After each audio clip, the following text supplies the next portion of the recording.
Voces del Centro. Referentes sociales, políticos, culturales, institucionales y organizacionales.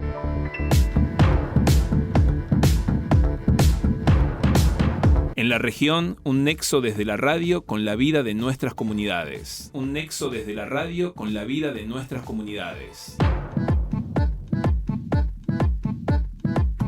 Desde Olavarría, Tandil, Azul y Quequén, la universidad se hace escuchar.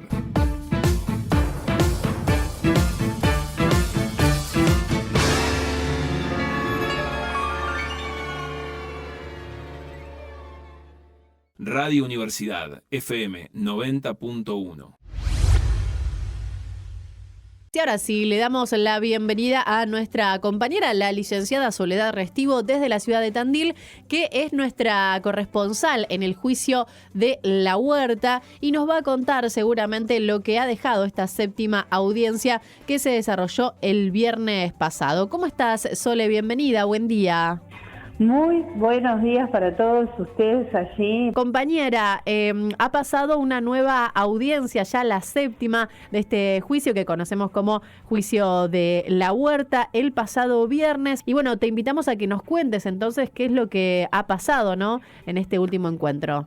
Mira, la séptima audiencia, como bien vos decías, reviste de una importancia más que importante. ¿Por qué? Por varias cuestiones. En primer término, porque quienes comenzaron con las declaraciones testimoniales del día eran María Cristina Prekel y Juan José Prekel. Por ahí recuerdan haberlo sentido nombrar antes, y es porque el 5 de mayo, cuando se hizo la inspección ocular aquí en el Centro Clandestino de Detención La Huerta, estuvieron presentes como testigos convocados por el tribunal para hacer el recorrido. Y en ese momento ellos pudieron reconocer, y también lo declararon en esta audiencia, pudieron reconocer los materiales de los cuales estaba hecho el lugar en donde eran llevados para ser torturados e interrogados durante su cautiverio.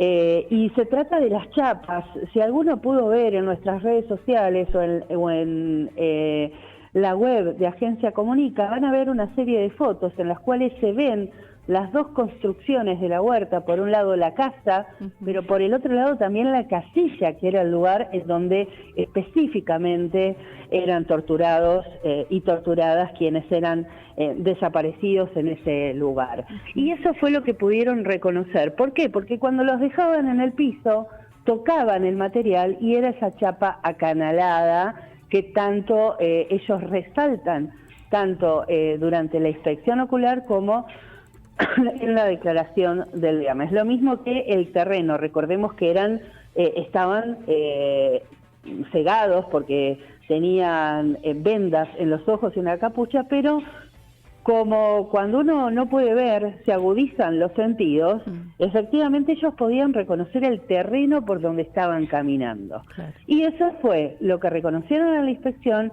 y volvieron a declarar en esta audiencia del viernes 20 de mayo. Eso por un lado, pero además reviste importancia este testimonio. ¿Por qué? Porque además de dar cuenta del secuestro, tortura, desaparición y finalmente el exilio que tuvieron que vivir los hermanos Prekel, también declararon respecto de el derrotero y los recorridos de 3 personas más que fueron secuestradas y detenidas ilegalmente junto con ellos. Estamos hablando de Nora Zamarone, de Elba Perrone y de Adolfo Romero. Que estuvieron también en todo este recorrido. De hecho, tanto María Cristina como Juan José fueron detenidos en julio de 1976, fueron llevados a la Comisaría Regional Cuarta de Mar del Plata, donde estuvieron apenas unas horas, y de allí trasladados hasta la Comisaría Segunda de aquí, de la ciudad de Tandil, en donde permanecían detenidos incomunicados con esta figura, ¿no?, de incomunicación, que en realidad era un eufemismo que usaban las Fuerzas Armadas para en realidad ocultar la calidad de desaparecidos, porque durante todo el tiempo que estuvieron detenidos allí, su familia no supo dónde estaba. Sabían nada, y de hecho, otro de los testimonios que se escuchó fue fue el de Carmen Prekel, quien tenía 14 años en ese momento y contó cuál fue el derrotero de la familia en la búsqueda, que incluye hablar con autoridades eclesiásticas, en particular con Monseñor Marengo, que era el obispo de Azul en ese momento, y además de presentar habeas corpus, que obviamente cayeron en saco roto porque no tuvieron respuesta alguna. Dos cuestiones: la justicia no haciendo nada, con una complicidad en particular en ese sentido, y la Iglesia sabiendo lo que ocurría y tampoco pudiendo dar respuesta a sus feligreses. Sí, igual en muchas situaciones también cómplice, ¿no? Sí, claramente. De hecho, una de las cuestiones que relata Juan José es que cuando su familia habla con Monseñor Marengo, él estaba detenido en la cárcel de Azul, en la unidad número 7, y recibe reprimendas por ese pedido de su familia, ¿sí? Ahí esa lógica, ¿no? De, bueno, alguien pide por vos, entonces te castigamos. Lo cierto es que estos 5 detenidos, en el relato tanto de Juan José como de María Cristina, luego pasan, después de haber sido detenidos en la comisaría 2 de Tandil, y lugar desde el cual lo trasladaban hacia la huerta, presuntamente para ser torturados.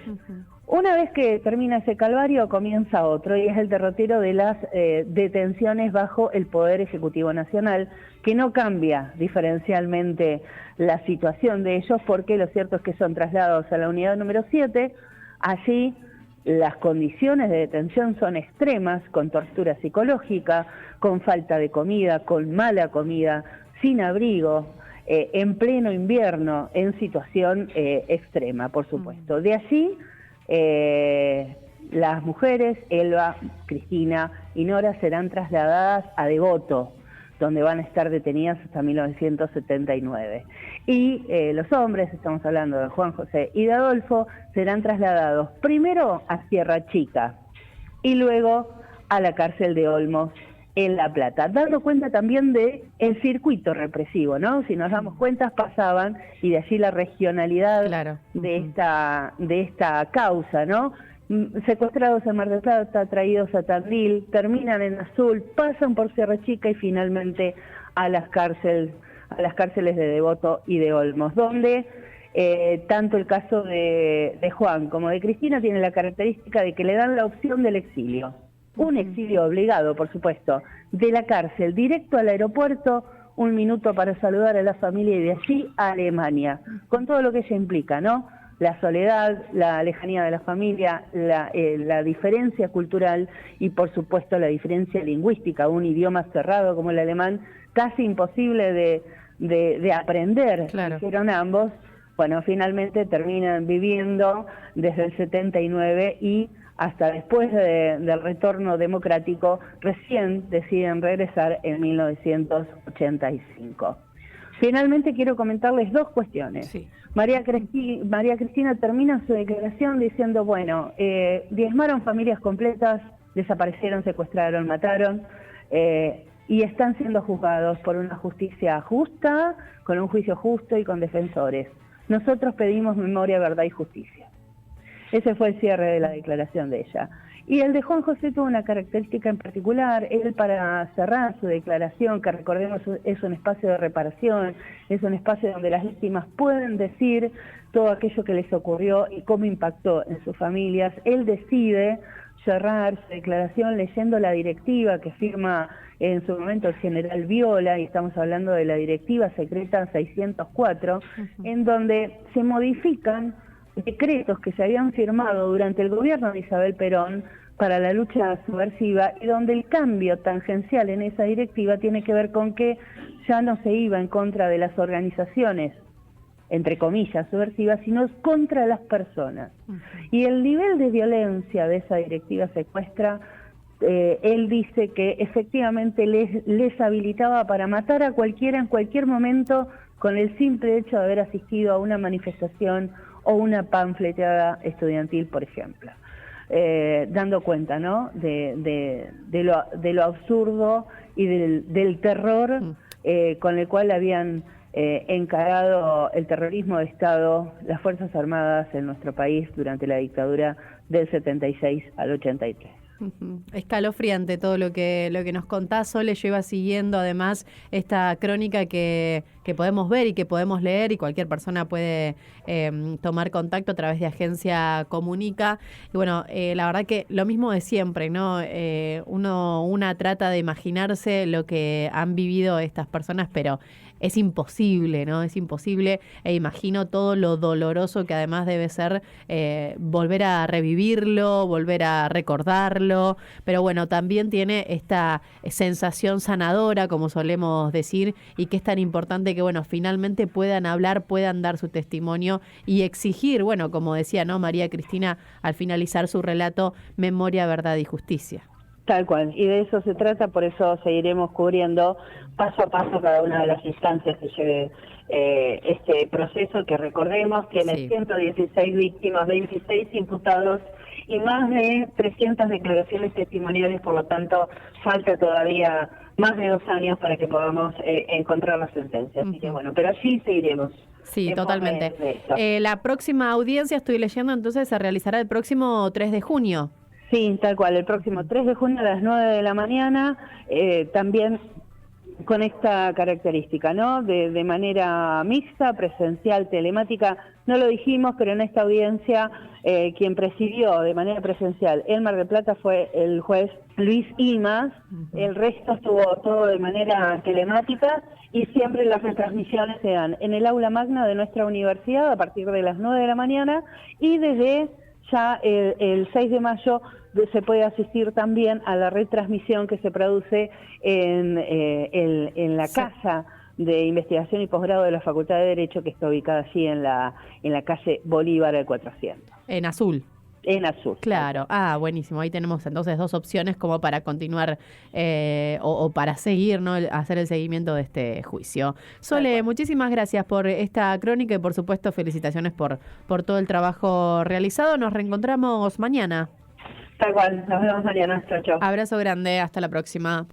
Así pasaba nuestra compañera, decíamos, la licenciada Soledad Restivo, que es nuestra corresponsal en este juicio conocido como el juicio de La Huerta, que se está desarrollando, bien lo anunciaba Sole, de manera telemática y presencial, ¿no? Va variando la modalidad en las que se van desarrollando las diferentes los diferentes encuentros, ¿no? Estas audiencias. Esta era la 7ª que se desarrolló el pasado viernes, el viernes 20 de mayo. Allí brindaron testimonios principalmente María Cristina y Juan José Preckler. Les invitamos, por supuesto, a dirigirse a Agencia Comunica y poder leer con más detalles toda la crónica de Soledad Restivo, porque allí obviamente hay más datos contando, ¿no?, con hasta el mínimo detalle cada una de las presentaciones, cada uno de los testimonios en este juicio, que va a llevar varios años, pero que por supuesto busca